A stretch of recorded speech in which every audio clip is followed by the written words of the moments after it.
God is still mourning the passing of the late televangelist and controversial pastor, prophet T.B. Joshua, founder of the Synagogue of All Nations. He passed away on June 5th, 2021, just about a week to his 58th birthday.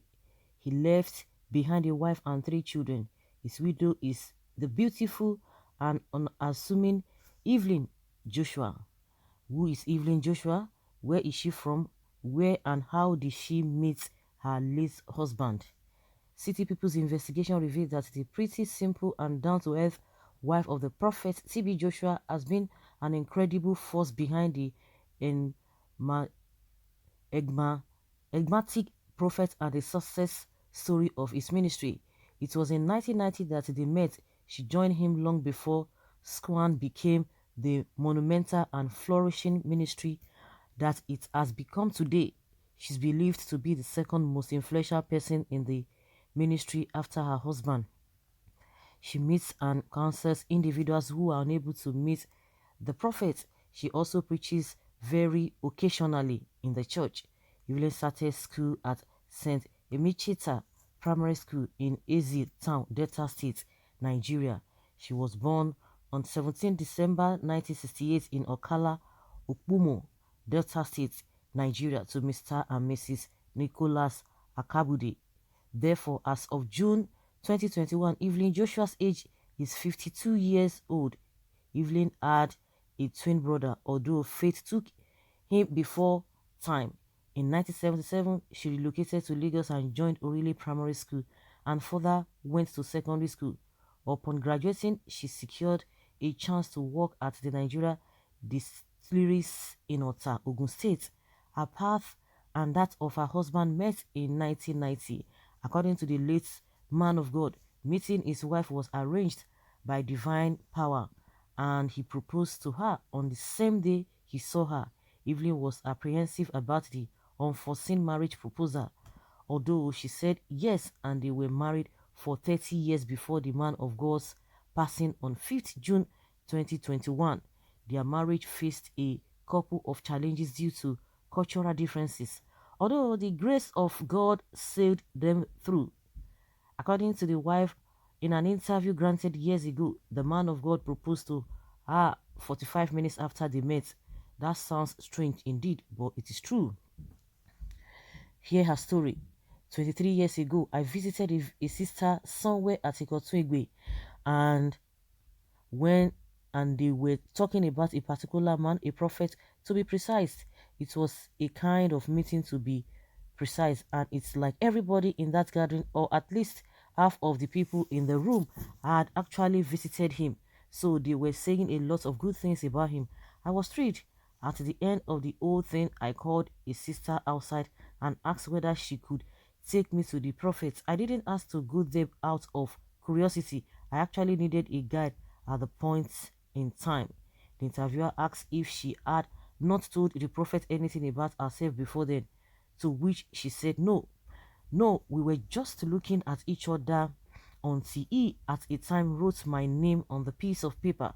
So we started talking. He told me a lot of things about myself, both things that I knew and those that I never knew. I was shocked. He told me about my family, about my past, my present, and my future. Although we spent about 45 minutes, at the end of the whole thing, he spoke to me in Yoruba and said, "Jọ̀ọ́ má bínú, má rò pé bí mo ṣe ń gba gbogbo ènìyàn tí ó bá wá sọ́dọ̀ mi, mo ṣe ń bá wọn sọ̀rọ̀ nìyẹn.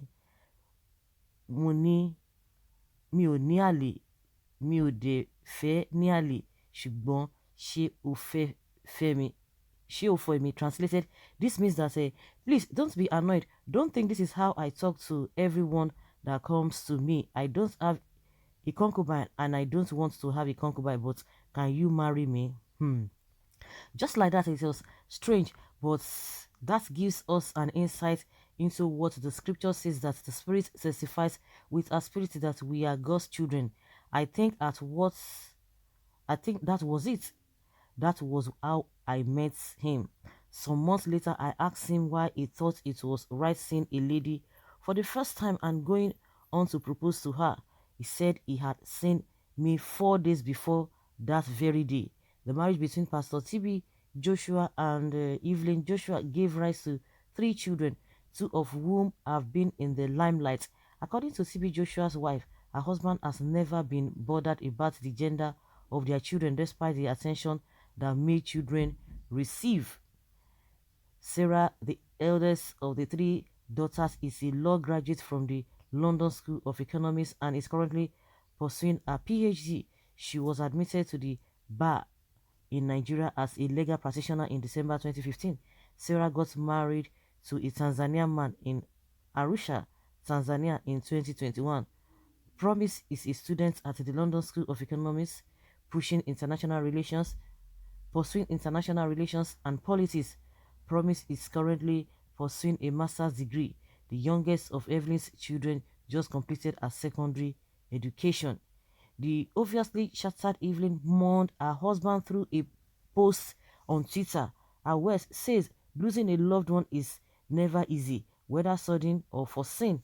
It's always heartbreaking. Grief can wreak havoc on our overall well-being. That is why it is important to stay rooted in the Almighty. Only He can lessen our heartache and comfort us in this time. Seek refuge in Him. Evelyn Joshua has been supportive of her husband throughout their marriage and ministry. Despite their challenges, they have held the operations of the ministry since its formation.